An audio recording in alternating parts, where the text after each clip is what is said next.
महाराष्ट्र बॉम्बे में हमारी अस्मिता डॉक्टर बाबा साहब अम्बेडकर की ग्रंथालय के ऊपर भ्याड़ जो हल्ला हुआ है, उस हल्ले के ऊपर उस घटना का मैं भारतीय पिछड़ा शोषित संगठन की ओर से निषेध व्यक्त करता हूं और सरकार से, महाराष्ट्र सरकार से, केंद्र सरकार से गुजारिश करता हूं, विनंती करता हूं कि उन हमारे अस्मिता पर हमला करने वाले उन आतंकियों को जल्द से जल्द गिरफ्त में ले और हमें न्याय दे। साथियों, आज भारतीय पिछड़ा शोषित संगठन का जो निर्माण हम लोगों ने किया, हमारे पितामह मनराज शास्त्री जी, गणपति मंडल जी, जुनेद आलम साहब, राजवीर जी और बहुत सारे साथी, जैसे कि महाराष्ट्र से हमारे प्रदेश अध्यक्ष ज्ञानेश्वर गोरे जी, विलास काले जी, संस्थापक अध्यक्ष आदरणीय चंद्रशेखर जी, धनी प्रसाद जी, आर के पाल साहब, अजय सिन्हा जी, जो कि हमारे बीच अभी नहीं रहे, जिन्होंने इस संगठन को निर्माण के लिए अपना बहुत सारा योगदान, समय दिया, ऐसे हमारे साथी जयंतीमयी मनानी जी, इन सभी के माध्यम से भारतीय पिछड़ा शोषित संगठन का निर्माण हुआ है। आज कोरोना के काल में हम जब लोग दिल्ली में बैठने की सोच रहे थे, ना कि हमने दिल्ली में बैठक का भी तारीख भी तय की थी, इस कोरोना के काल में हम आपस में नहीं मिल पा रहे थे, मगर इस आपस में न मिलने का जो तरीका था, इस सोशल मीडिया के माध्यम से खत्म हो चुका है। हम आज रोजाना मिल रहे हैं। इसका श्रेय जो जाता है भारतीय पिछड़ा शोषित संगठन का जो पेज निर्माण करने का सोच मेरे साथी प्रोफेसर प्रभाकर जी गायकवाड़ ने बनाई। उन्होंने मुझे फोन पर रूबरू होकर कहा कि सर, हम आपस में नहीं मिल पा रहे, संगठन की गतिविधियां कोरोना के माध्यम से चलते हुए कम हो रही है, तो इसे हमें खत्म करना चाहिए। हमें हमारे साथियों को जो भूमिकाएं हैं हमारी, साथ ही साथ इस कोरोना के दौरान रहते हुए भी हमें बतानी होगी। इसलिए हमें फेसबुक के माध्यम से हमारा पेज निकालकर लाइव संबोधन की भूमिका उन्होंने मेरे साथ शेयर की। इसको लेकर जब हमारी चर्चा होती रही, तो इस पेज का निर्माण हमारे साथी यवतमाल के साथी संजय रामचंद्र जी ढाकुलकर जी ने किया। मैं इन दोनों साथियों को बहुत बहुत धन्यवाद देता हूं। अगर तकनीकी कारण से, सोच के कारण से हम आपस में नहीं मिल पाते थे, तो इन दोनों साथियों ने अपनी भूमिका को अदा कर, संजय जी ने फेसबुक का पेज का निर्माण किया, सब टेक्निकल बाजों को देखते रहे।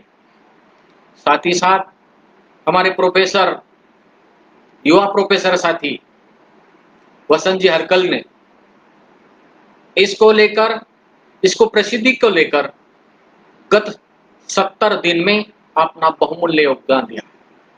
ये इनके लिए मैं उनका तहे दिल से शुक्रिया अदा करता हूं। साथियों, जो जिसके पहले दिन 28 अप्रैल को हमने इसकी शुरुआत की, उसका पहला जो संबोधन हुआ, यादव शक्ति पत्रिका के मुख्य संपादक, आदरणीय बहुजन चिंतक, बहुजनों की रुमायनी करने वाले हमारे साथी, हमारे वरिष्ठ मार्गदर्शक आदरणीय चंद्रभूषण जी के माध्यम से हुआ 6 बजे से लेकर उन्होंने उसी दिन पहले ही दिन तकरीबन 7 बजे तक बहुजनों की भूमिका को लेकर अपने संबोधन में हमारे सभी साथियों को लाइव संबोधन किया। एक ऊर्जा के साथ उन्होंने इसको निर्माण चालू किया। उसी ऊर्जा को लेकर हमारे बहुत सारे साथियों ने आज तक 69 जो दिन बीत गए हैं, उन 70 दिनों के अंदर उन्होंने बहुत सारे लोगों ने, हमारे विज्ञान साथियों ने, जैसे कि हमारे शास्त्री जी, गणपति मंडल जी है, हमारे प्रदेश अध्यक्ष आदरणीय ज्ञानेश्वर गोरे जी है, विलास काले जी है, हमारे प्रोफेसर सुदाम चिंचाने जी है, हमारे वरिष्ठ साथी प्रोफेसर आर के पाल साहब है। इन सभी साथियों ने, सभी कार्यकर्ताओं ने अपनी अपनी भूमिका को लेकर इस मंच पर लाइव संबोधन के माध्यम से समाज के साथ अपना जुटने का काम और संगठन और विचारधारा को प्रचलित करने का काम इन लोगों ने किया। बहुत टेक्निकल बहुत सारे प्रॉब्लम आते गए, मगर उसके ऊपर हमारे जुझारू साथियों ने उसका भी निचोड़ निकालते हुए इसको लेकर हमारे इसके अंदर तकरीबन 70 दिन, एक कोई मामूली बात नहीं है। 70 दिन लाइव रहना, 70 दिन तक बहुत सारे साथी को एक साथ व्याख्यान के अंदर लाने का काम जो है हमारे साथी प्रभाकर गायकवाड़ जी ने किया। मुझे बहुत गर्व के साथ उनका नाम लेने में महसूस होता। हमारे साथी विलास काले जी ने, गोबरे जी ने तो नाम देते ही गए, गणपति मंडल साहब ने बहुत सारे नाम दिए, जुनेद आलम साहब ने बहुत सारे नाम दिए, ओमेश राय ने बहुत सारे नाम दिए, शास्त्री जी ने बहुत सारे नाम दिए। इन सभी नामों को लेकर एक सूत्र में बांधने का काम हमारे संदीप यादव जी ने बहुत नाम दिए, हमारे महाराष्ट्र के नेता, देश के नेता, जनगणना के ऊपर जिनका प्रोफेसर श्रावण देवरे जी ने नाम दिए। इन सभी को लेकर, इन सभी को एक सूत्र में अंदर बांधकर कंप्लीटली 6 बजे से लेकर 7 बजे तक अपना पूरा काम छोड़ते हुए संजय डाकोलकर जी, प्रभाकर गायकवाड़ जी, वसंत हरकल जी ने अपना बहुमूल्य योगदान इसके लिए दिया। इनका संगठन हमेशा शुक्रगुजार रहेगा, इनका हमेशा आभार व्यक्त करेगा, इनका ऋण के अंदर रहेगा, ये मैं आपको कहता हूँ। साथियों, ये जो भारतीय पिछड़ा शोषित संगठन जो है, इसका ये जो बना है संगठन, किस लिए बना? देश के अंदर तो बहुत सारे संगठन, पिछड़ों के संगठन है, एससी के संगठन है, शेड्यूल ट्राइब्स के संगठन, हम उसके अंदर भी ये सोच हमने जो बनाई भारतीय पिछड़ा शोषित संगठन की, उसका कारण जो है इस देश के अंदर अमानवीय जो व्यवस्था बनी है उसको लेकर उसे तोड़ना, उसे खत्म करना, ये हमारी भूमिका है, ये हमारी भूमिका है। और इस देश के अंदर नया समाज निर्माण करने की, मानवीय मूल्यों के आधार पर समाज निर्माण करने की हमारी भूमिका, इसको लेकर इस संगठन बना। इस संगठन के अंदर विचारधारा का प्रसार करना। जब एक टारगेट हमने फिक्स किया, एक गोल हमने फिक्स किया, लक्ष्य हमने फिक्स किया, तो उसके लिए हमारी जिम्मेदारी बनती है। खाली ये कि एक लक्ष्य फिक्स करना और छोड़ देना, यह हमारे संगठन की भूमिका नहीं है। यह हमारे संगठन की भूमिका नहीं है कि संगठन को लेकर जब गोल को अचीव करना है, तो हमने तय भी कर लिया है कि उसके जो काम करने का तरीका भी हम लोगों ने भूमिका निर्माण की। क्या होगी हमारी भूमिका? जिन महापुरुषों ने हमें खड़ा करने के लिए, जिन महापुरुषों ने इस अवडंबर को खत्म कर नवी व्यवस्था निर्माण करने के लिए जो हमारे सामने सोच रखी है, जिनमें अग्रगण्य होंगे हमारे बुद्ध से लेकर, फुले से लेकर, बाबा साहब से लेकर, जिन कबीर से लेकर, जिन महापुरुषों ने अपनी विचारधाराएं इस समाज के अंदर रखी है, लिखित रखी है, अपने गीतों से रखी है, अपने भजनों से लिखी है, उन सभी को लेकर हम फिर से अपने तरीके से हमें इन्हें समाज के अंदर निर्माण करने का हमें, यानी हमारे बौद्धिक भूमिका को लेकर, विचारधारा को लेकर हम लोगों के समाज के अंदर चर्चा करें। जब ने हमें बौद्धिक स्तर को बढ़ाना चाहते हैं, इतना माहौल है इस देश के अंदर। आज इलेक्ट्रॉनिक मीडिया के माध्यम से इस देश के अंदर इस मनोव्यवस्था को निर्माण करने के लिए देवी देवताओं को लेकर चर्चा करने वाले बहुत सारे चैनल होते हुए भी इसको परास्त करने के लिए हमारी भूमिका, इसलिए हमें बौद्धिक स्तर को बौद्धिक भूमिका, बौद्धिक प्रशिक्षण लेने की भूमिका हमने अदा की। जब तक कार्यकर्ताओं के अंदर संभ्रम है तो कार्यकर्ता किस व्यवस्था के लिए काम कर रहा है वो मालूम नहीं होता उसे, इसलिए प्रशिक्षण की जरूरत हम अपने संगठन के माध्यम से देना चाहते हैं। ये संगठन हर कार्यकर्ताओं को होगा, चाहे फिर वो राष्ट्रीय प्रेसिडेंट होगा, चाहे फिर हमारा बूथ लेवल पर जो काम करता है उस कार्यकर्ताओं को, उस कार्यकर्ता की जो सोच है संगठन की सोच, इसलिए प्रशिक्षित कार्यकर्ता। जब दूसरे संगठन मनोव्यवस्था को, जिस व्यवस्था के अंदर हजारों साल से चल रही है, उस व्यवस्था को खत्म करना है, उनके पास तो बहुत सारे सोर्सेस है। अगर उनका सैनिक कमांडर के साथ करता है तो हमारा भी सैनिक बनकर ही इस व्यवस्था के लिए काम करना चाहिए, क्योंकि संगठन कार्यकर्ताओं के माध्यम से बनता है, ना कि संगठन के नाम से बनता है। संगठन का नाम कोई किसी नाम से कोई उसके परहेज नहीं रहता। अगर विचारधारा उसके सामने नहीं है, कार्यकर्ता विचारधाराओं के ऊपर काम करने वाला कार्यकर्ता नहीं है, तो वो संगठन आगे भी नहीं बढ़ता। इसलिए हर कार्यकर्ता कि हमारे महापुरुषों की क्या सोच थी, किस लिए उन्होंने अपना जीवन समर्पण किया।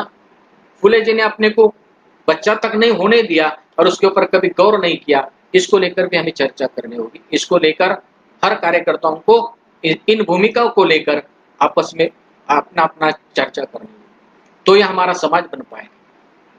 क्योंकि हम जिस समाज की बात करते हैं, हम जिस 80% समाज की बात करते हैं, एससी एसटी ओबीसी की बात करते हैं, वो हजारों जातियों में विभाजित है और इस विभाजित के कारण उसका शोषण हो रहा है। अगर ये शोषण हमें रुकाना है तो जिन कार्यकर्ताओं की भूमिका रहती है कि हर जातियों के अंदर मिलाए, आपस में मिलाने की कोशिश करें। हर जाति अपने अपने अंदर एक देश है, इस देश के अंदर जितनी भी जातियां हैं वो हर जातियां अपने अपने देश है, उसका अपना अपना कल्चर है, अपने अपनी भूमिकाएं हैं, अपने अपने आइडियल है। और इन सब को लेकर, इन सब को हम जो वर्कर बनाना चाहते हैं, इनके अंदर सीमेंट, जब 2 बीट मकान की दीवार बनने जाती है, जो 2 बीट के अंदर जो सीमेंट और रेती रहती है, उन दोनों को जैसा एक साथ मिलाने के काम करती है, वो हमारा कार्यकर्ता उस तरह का। क्योंकि जातियों को जोड़ना हमारा लक्ष्य है। जिस समाज के अंदर जातियों में हमको बांट दिया है, उसी को ही खत्म करना हमारे संगठन की प्राथमिकता है। ये तो हमारा गोल है। इसके साथ ही साथ हर जातियों के अंदर हम किस तरह से जाए। अभी पिछड़ों के अंदर बहुत सारे प्रश्न है, शैक्षणिक प्रश्न है, जनगणना का प्रश्न है, बहुत सारे प्रश्न की अगर हम देखते हैं, उन प्रश्नों को लेकर हमें समाज के अंदर जाना।